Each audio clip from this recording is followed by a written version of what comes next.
इस मूवी का नाम है guardians of the Galaxy volume 3 2023। Film की शुरुआत होती है एक प्लेनेट सैयारे से जिसका नाम नोवेयर है, जो अब से गार्डियंस का नया हेडक्वार्टर था। यहाँ पर हमें गार्डियंस की सारी टीम दिखाई जाती है। इनमें से रॉकेट रैकून एक कमरे में जाता है, तभी दूसरे प्लेनेट से एडम वॉरलॉक वहाँ पर आ जाता है, जो सीधा रॉकेट के कमरे में घुस जाता है क्योंकि वो उसे ही पकड़ने आया था। जैसे ही रॉकेट उसके सामने आया, वो उस पर हमला कर देता है। इस हमले को देखते ही सारे गार्डियंस एकदम अलर्ट हो जाते हैं। जिसके बाद रॉकेट को बचाने के लिए वहाँ पर नेब्यूला आती है। पहले ही वो काफी ताकतवर थी, अब अपने जिस्म में एक हाईटेक मशीन लगाकर, यानी काफी एडवांस मशीन, एडम वॉरलॉक पर हमला कर देती है। लेकिन एडम वॉरलॉक जो बहुत ही ताकतवर था, बड़े ही आसानी से उसके हमले को रोक देता है। दूर फेंककर वो उसे ढेर कर देता है। अब इसके बाद एक एक करके सारे गार्डियंस उस पर हमला करते हैं, लेकिन वो किसी के भी काबू आ ही नहीं रहा था। हालांकि ये उसे उठा कर फेंकते हैं, बहुत पीटते हैं, पर कोई भी उसके आगे टिक नहीं पाता। अब ये सारी सूरत हाल देखकर जब रॉकेट अपनी गन उठाता है और उसकी तरफ बढ़ने लगता है, उससे पहले एडम वॉरलॉक उस पर भारी हमला करता है। इतना खतरनाक हमला कि एक ही झटके में रॉकेट काफी जख्मी हो जाता है। ढेर होकर वो भी एक जगह पर गिर गया। इस सब के बावजूद भी नेब्यूला हार नहीं मानती। वो दोबारा उठी,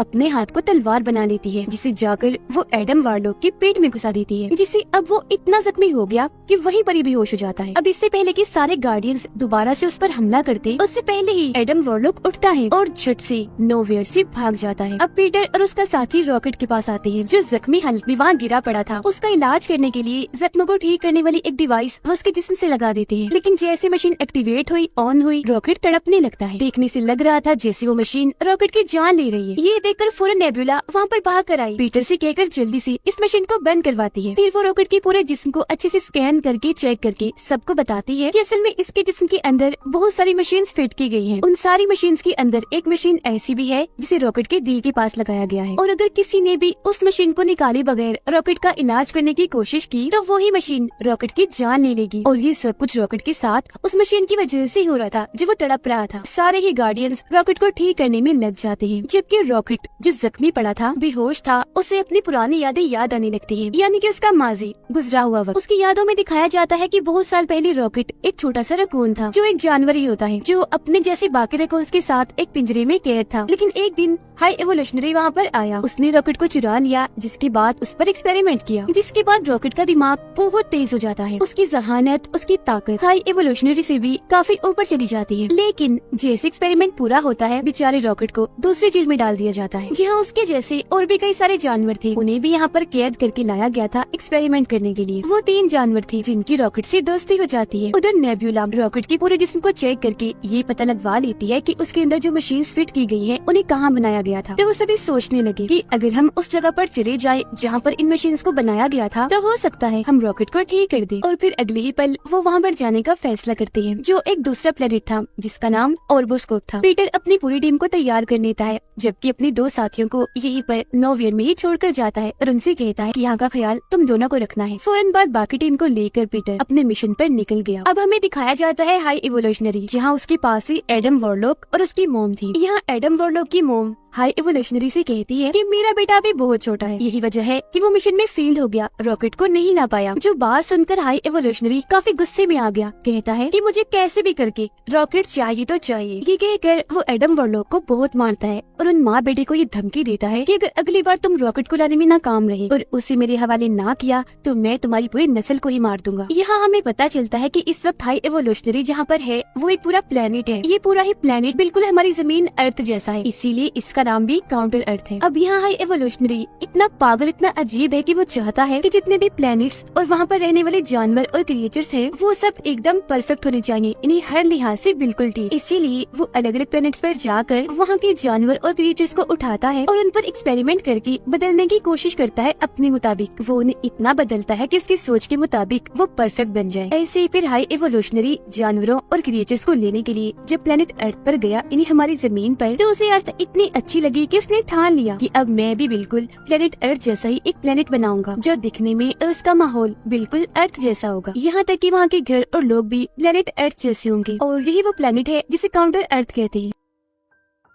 गार्डियंस की टीम अपने शिप में बैठकर ऑर्बोस्कोप के पास पहुंच गई, लेकिन इससे पहले कि वो ऑर्बोस्कोप के अंदर जाते उनकी शिप में कुछ लोग आ जाते हैं, जिनमें से एक होती है गमोरा। यहाँ ये सारे लोग पीटर क्विल और बाकियों को बताते हैं कि हमें यहाँ पर असल में नेबुला ने बुलाया है, क्योंकि उसने हमसे वादा किया है कि वो हमें 1 लाख का इनाम देगी अगर हम उनके साथ चलकर उनकी मदद करेंगे। इसीलिए अब हम भी तुम्हारे मिशन में तुम्हारा साथ देने आए हैं। अब जैसा कि मैंने आपको बताया, रॉकेट बेहोश है। उसकी यादों में माजी में दोबारा से हम देखते हैं कि हाई एवोल्यूशनरी ने अब तक जितनों पर भी एक्सपेरिमेंट किए थे उनमें से सबसे बेस्ट और परफेक्ट रॉकेट ही था, क्योंकि सबकी निस्बत रॉकेट का दिमाग बहुत तेज है। सबसे पहले हाई एवोल्यूशनरी रॉकेट को पकड़कर उसके दिमाग का टेस्ट लेता है, और जब रॉकेट उस टेस्ट को पास कर लेता है तो हाई एवोल्यूशनरी ये समझ गया कि रॉकेट सच में बहुत होशियार स्मार्ट है। जिसके बाद उसने रॉकेट को काउंटर अर्थ दिखाया, जहाँ पर रॉकेट उड़ते हुए रॉकेट को देखकर पूछता है कि ये क्या है, जिस पर हाई एवोल्यूशनरी कहता है कि ये रॉकेट है जो हमेशा हवा में उड़ता है। जिसके बाद वो रॉकेट के दिमाग को और टेस्ट करने के लिए एक लैब में लेकर आया। वो रॉकेट को वहाँ एक चेम्बर दिखाता है और उसकी आंखों के सामने चेम्बर के अंदर एक टर्टल कछुए को डालता है, और अब वो उस कछुए को बदलने की कोशिश करता है। अब वो कछुआ बदल तो जाता है, लेकिन साथ ही वो बहुत ज्यादा अग्रेसिव गुस्से वाला बन जाता है। ये दिखाते हुए हाई एवोल्यूशनरी रॉकेट को कहता है कि मैं इनको बदल तो पा रहा हूँ, वो भी बिल्कुल परफेक्ट, लेकिन मुझे एक बात की समझ नहीं आ रही कि बदलने के बाद ये इतने गुस्से वाले अग्रेसिव क्यों हो जाते हैं, जबकि मैं तो इनको बिल्कुल शांत बनाना चाहता हूँ। ये सुनकर रॉकेट उस चेम्बर मशीन को देखते हुए हाई एवोल्यूशनरी को बताता है कि इस मशीन में एक गड़बड़ है, एक खराबी है। जब चेम्बर मशीन में डालकर उन सबको बदला जाता है तो उनके बदलने के साथ साथ उनके दिमाग का एक केमिकल भी बदल जाता है, और वही वजह है इन सबके अग्रेसिव गुस्सैल होने का। तो अगर आप उस केमिकल को ही बदलने से रोक लेंगे तो ये सब बिल्कुल शांत हो जाएंगे जैसे आप चाहते हैं। रॉकेट की बात सुनकर हाई एवोल्यूशनरी बिल्कुल ऐसे ही करता है, और हैरत, ऐसा करने पर उसको पॉजिटिव रिजल्ट ही मिलता है। मतलब जैसा उन्होंने सोचा था वैसा ही होता है। हाई एवोल्यूशनरी ये देखकर काफी चौंक भी गया और खुश भी हो गया कि अब मैं अपने एक्सपेरिमेंट में कामयाब हो गया हूँ। हाई एवोल्यूशनरी इतना खुश था कि वो अपने साथियों को कहता है कि मुझे अपने इस प्रोजेक्ट रॉकेट का दिमाग चाहिए, ये बहुत ही स्मार्ट है, बहुत ही ज़हीन है। सच में उसके पास ऐसा दिमाग है जो मेरे पास भी नहीं। साथ ही हाई एवोल्यूशनरी को इस बात से भी गुस्सा था कि ये रॉकेट रकून मेरा ही सब्जेक्ट है, अपने एक्सपेरिमेंट के जरिए इसको मैंने ही ऐसा बनाया है, तो फिर ये मुझसे ज़हीन, मुझसे आगे कैसे हो सकता है। हालांकि ये तो छोटा सा क्रिएचर है, लेकिन फिर भी वो अपने साथियों को कहता है कि कल सुबह होते ही तुम इसको मार देना, इसका दिमाग निकाल कर मुझे दे देना, मैं इसके दिमाग पर एक्सपेरिमेंट करूंगा और ये पता लगवाऊंगा कि आखिर वो इतना क्रिएटिव कैसे सोच सकता है, और फिर उसकी मदद से मैं एक नई दुनिया बनाऊंगा जहाँ सिर्फ मैं उन्हीं क्रिएचर्स को रखूंगा जो हर लिहाज से पूरी तरह परफेक्ट होंगे, बिल्कुल मेरे मुताबिक। और हाँ,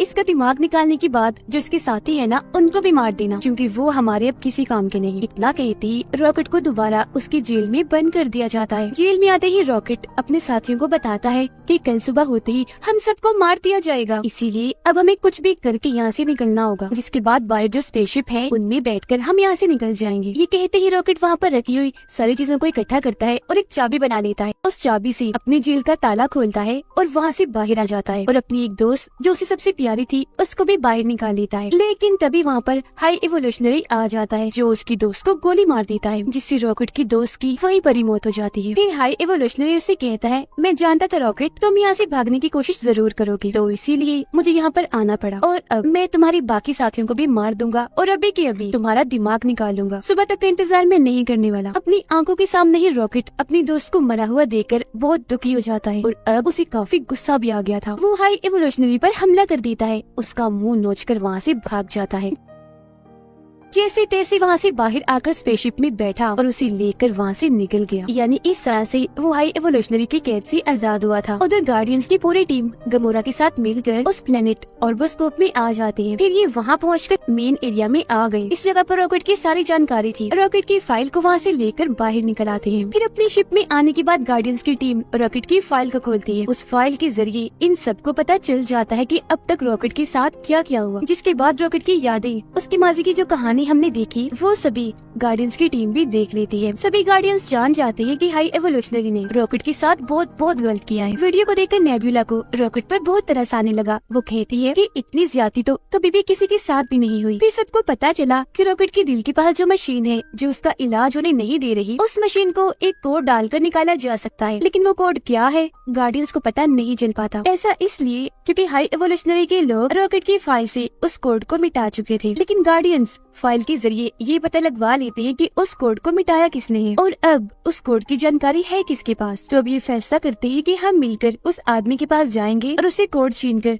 रॉकेट की जान बचाएंगे। लेकिन गमोरा ऐसा करने से मना कर देती है और उनसे कहने लगी कि वो आदमी इस वक्त हाई एवोल्यूशनरी के पास है, तो अगर हम वहाँ गए तो सारे मारे जाएंगे, इसीलिए अब मैं तुम्हारा साथ नहीं दे सकती। वो फिर अपने एक साथी को अपनी लोकेशन भेज देती है कि इस वक्त मैं कहाँ हूँ और मुझे जल्दी से लेने आ जाओ। लेकिन हम देखते हैं कि उसके साथी को ऑर्बोस्कोप में एडम वॉरलॉक और उसकी मॉम ने पकड़ लिया है। तो जैसे गमोरा अपनी लोकेशन भेजती है, उसके बारे में एडम वॉरलॉक और उसकी मॉम को भी पता चल गया था, तो इसीलिए वो गार्डियंस को पकड़ने के लिए जाने लगते हैं। उधर गार्डियंस जैसे ही हाई एवोल्यूशनरी के पास पहुंचते हैं तो वो इन्हें बताता है कि जानते हो मेरा प्लान क्या है, अब मैं तुम सबको मार दूंगा और तुमसे रॉकेट को हासिल कर लूंगा जो मेरा सब्जेक्ट है। ये सब कुछ मैंने ही किया है, तुम्हें यहाँ पर अपने प्लान के जरिए मैंने ही बुलाया है। जिसके बाद अपने लोगों को वे हुक्म देता है कि बाहर गार्डियंस की शिप में रॉकेट है, जल्दी से जाकर उसे ले आओ। फिर हाई एवोल्यूशनरी जाकर अपनी शिप में बैठ जाता है और अपने लोगों को हुक्म देता है कि अब मेरे जाने के बाद इस पूरे प्लेनेट को तबाह कर दो। उसके लोग ऐसे ही करने लगते हैं, शिप को उड़ाकर धीरे धीरे प्लेनेट को तबाह करने लगते हैं, जिससे होता ये है कि वहाँ पर जगह जगह धमाके होने लगते हैं। ये सब होता हुआ देखकर गार्डियंस टीम के दो लोग पीटर और ग्रूट जो वहीं पर थे हाई एवोल्यूशनरी के लोगों से लड़ने लगते हैं। अपने पावरफुल गन से वो उन सभी को शूट करने लगते हैं और उन सब में से उस आदमी को उठा लेते हैं जिसके पास उस मशीन का कोड है जिसके जरिए वो रॉकेट को बचा सकते हैं। अब पीटर के बाकी साथी देखते हैं कि ये पूरा प्लेनेट तबाह हो रहा है, जबकि हाई एवोल्यूशनरी अपने शिप को यहाँ से निकलवा रहा है। अब गार्डियंस टीम के उन तीनों मेंबर्स को ये लगता है कि पीटर और ग्रूट अभी भी स्पेसशिप में हैं, तो उन्हें बचाने के लिए वो स्पेसशिप में चले जाते हैं। लेकिन असल में पहले ही पीटर और ग्रूट उस आदमी को लेकर स्पेसशिप से कूद चुके थे। पीटर और ग्रूट सीधा रॉकेट के पास जाते हैं अपने स्पेसशिप में। वो रॉकेट में उस कोड को डाल देते हैं जिससे वो मशीन जो उसके दिल के पास लगी हुई थी वो बंद हो जाती है। पीटर उसके जख्मों का भी इलाज करता है जिससे रॉकेट बिल्कुल ठीक हो जाता है। अब नेब्यूला पीटर से राब्ता करती है और पूछती है कि तुम कहाँ पर हो, तुम्हें बचाने के लिए हम स्पेसशिप में आए थे। पीटर उससे कहता है कि मैं और ग्रूट तो कब से वहाँ से निकल चुके हैं, हम अपने स्पेसशिप में हैं, रॉकेट भी हमारे साथ है जो अब बिल्कुल ठीक है। ये सुनकर बाकी टीम मेंबर्स जल्दी से उस स्पेसशिप से बाहर निकलने की कोशिश करते हैं, लेकिन पहले वहाँ पर हाई एवोल्यूशनरी आकर उन्हें वहाँ कैद कर देता है। गार्डियंस के वो तीनों मेंबर्स कैद होकर देखते हैं कि यहाँ पर बहुत सारे छोटे छोटे क्रिएचर्स और जानवर हैं जिन्हें हाई एवोल्यूशनरी ने यहाँ पर कैद किया हुआ है क्योंकि वो इन पर एक्सपेरिमेंट करने वाला है। ये देखकर वो सब फैसला करते हैं कि अब हम अकेले ही यहाँ से नहीं जाएंगे, बल्कि अब हम इन सबको भी आजाद करके अपने साथ ले जाएंगे।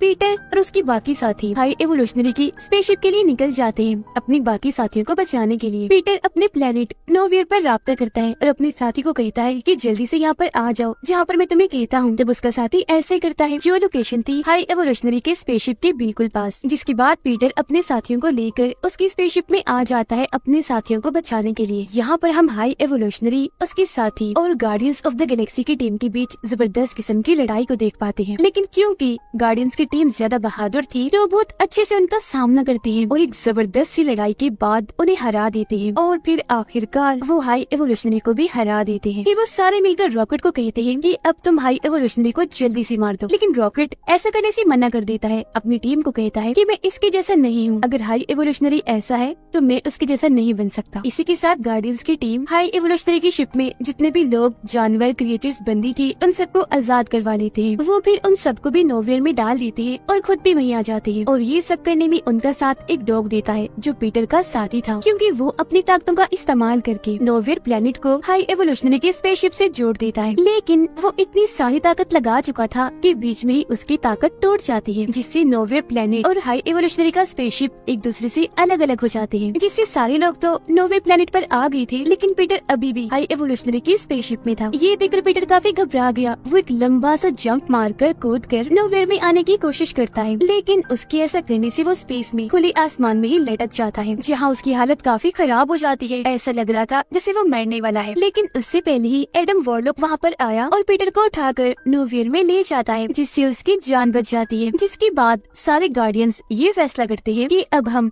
इन सभी जानवर, क्रिएचर्स और इंसानों को लेकर एक नई दुनिया बनाएंगे, जहाँ वो उन सबको एक अच्छी जिंदगी देंगे और उन सबको वो बनने देंगे जो उनकी ख्वाहिश है। अब पीटर रॉकेट को guardians of of the Galaxy team का लीडर बनाकर अपने साथियों को कहता है कि मैं बचपन से ही स्पेस में हूँ, इन्हीं दूसरे प्लेनेट पर, इतने अरसे से अपनी फैमिली से दूर, लेकिन अभी भी जमीन पर मेरे नाना जी जिंदा होंगे, मुझे उनसे मिलने जाना है। तो कुछ टाइम के लिए मैं अपने काम से ब्रेक ले रहा हूँ। जिसके बाद गमोरा और पीटर की एक और साथी अपने अपने सफर पर निकल जाती है, क्योंकि उन दोनों को भी वो करने की ख्वाहिश थी जो वो खुद करना चाहती है। अब उनके बाद जितने भी लोग बचते हैं उन सबको एक करके रॉकेट एक टीम बनाता है, जिनकी अब इस नई टीम के अंदर एडम वॉरलॉक भी होता है, क्योंकि वो सुधर गया था। पीटर जमीन पर आ गया था, जहाँ आकर वो अपने नाना जी से मिलता है। वो भी उसे देखकर बहुत खुश हो जाते हैं। नोवेयर में गार्डियंस ऑफ द गैलेक्सी का एक मेंबर डांस कर रहा होता है। उसे देखकर वहाँ पर जो बच्चे थे वो भी डांस करने लगते हैं, और उनको देखकर गार्डियंस ऑफ द गैलेक्सी की बाकी टीम भी नाचने लगती है, क्योंकि उन्हें अपनी ये जिंदगी बहुत पसंद आ रही थी। अब वो बहुत खुश थे। और इसी के साथ ये शानदार मूवी इधर ही खत्म हो जाती है।